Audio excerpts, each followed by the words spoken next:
Trauma. How do you know you have it? What is that? Like, is it a permanent thing? It sounds pretty scary and uncomfortable. Well, I am Dana Hicks, a licensed clinical mental health counselor, and I have some answers for you about that. So, trauma. It all has to do with the way the brain organizes information that's coming in.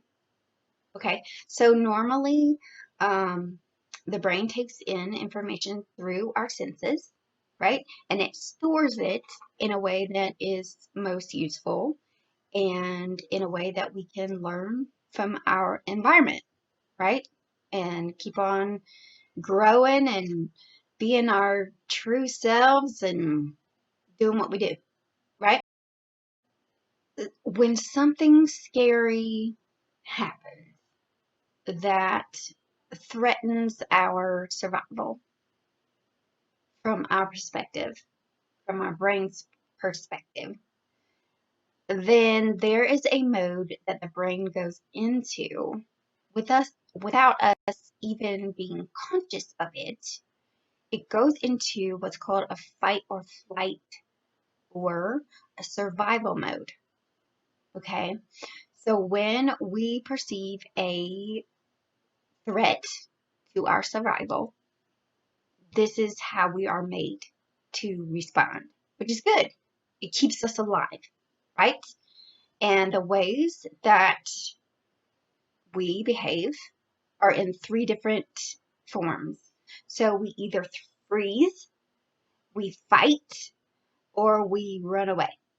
And this is not any kind of like normal freeze or fight or run away. It's like you have more power than you ever believed that you would have. I mean, like you are doing things physically that you never even thought possible. Like people have in the middle of like I heard a story once that a bridge fell down and there were cars on the bridge, and in the middle of this crisis people were able to lift a whole car up with their hands, okay? Yes, yes, this has been done in order for people to get out from under the car. Okay? So this is like a lot of magical energy that the brain is able to provide in order to survive. Isn't that cool?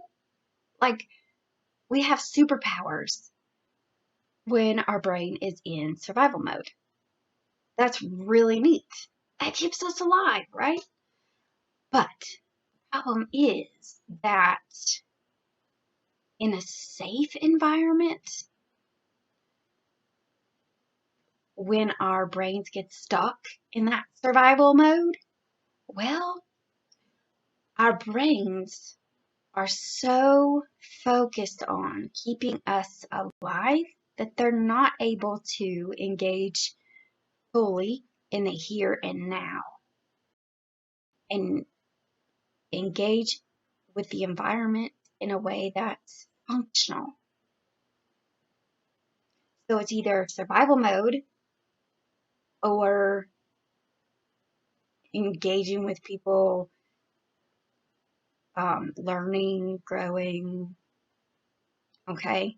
So what happens with trauma is that when something scary happens, it's so much emotion and it's so intense that our brains don't ever want to leave that moment that happened because it's looking for every single detail of what happened in order to prevent that thing from happening in the future.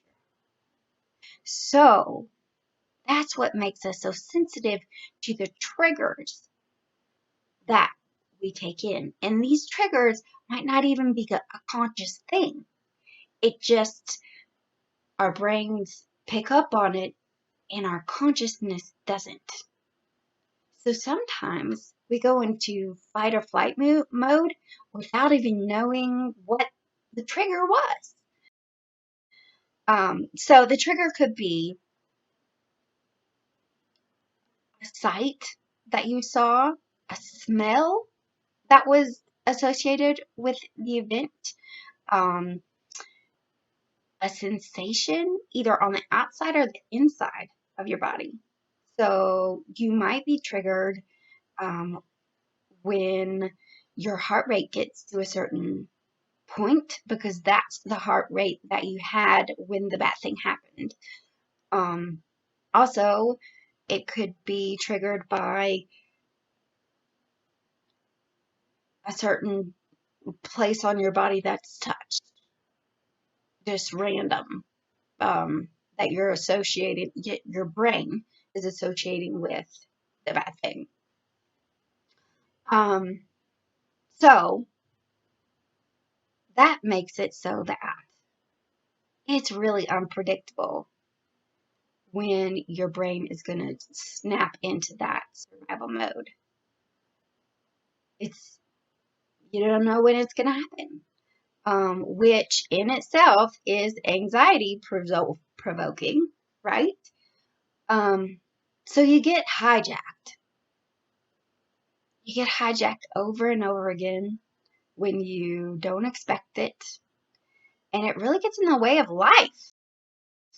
Like, you start avoiding things that you know triggers you, in order to avoid that fight or flight experience.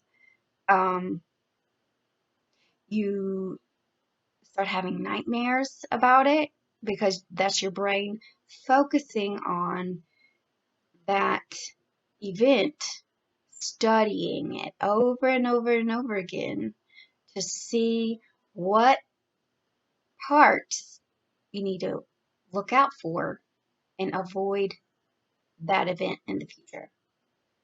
So that's why we get stuck, is our brain is just working really, really hard to help us survive in the future.